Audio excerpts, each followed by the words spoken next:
This is the VOA Special English Health Report. Hospitals not only treat infections, they can also cause them. In the United States alone, the number of infections in hospitals is estimated at close to 2 million each year. About 100,000 patients die. A new government report notes that very little progress has been made in reducing what are called healthcare-associated infections. The most common are infections of the urinary tract, surgical site, and bloodstream. Many infections have been increasing, even as hospitals have made efforts to improve. The report showed, for example, an 8% increase in cases of sepsis, or bloodstream infection, following operations. About 40% of all healthcare-associated infections are linked to the use of catheters.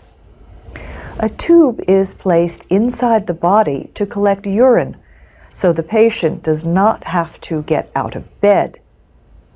But the latest report says urinary tract infections after surgery increased more than 3.5%. It says catheters should be used only if necessary. Another way to prevent infections is to give patients antibiotics before surgery. Doctors are advised to give them within the hour before the operation.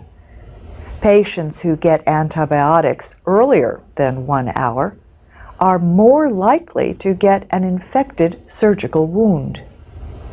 Also, doctors are advised to discontinue the antibiotics within 24 hours after the surgery. The report says longer than that is usually not necessary. It can increase the risk of antibiotic resistance and serious kinds of diarrhea. Not all the news was bad. The report said the rate of pneumonia in adults after surgery decreased more than 11.5%. A separate report looked at the differences last year in healthcare for different groups in society. Kathleen Sebelius is Secretary of Health and Human Services. Her department produced the 2009 National Healthcare Disparities Report and National Healthcare Quality Report. She noted that racial and ethnic minorities were less likely to have insurance and less likely to get the treatments they needed. She called the numbers troubling. But she also said the healthcare reforms passed by Congress will improve the quality of care for all Americans. She said the new law will reward quality over quantity of care, creating a system that prevents diseases before more costly treatment is required.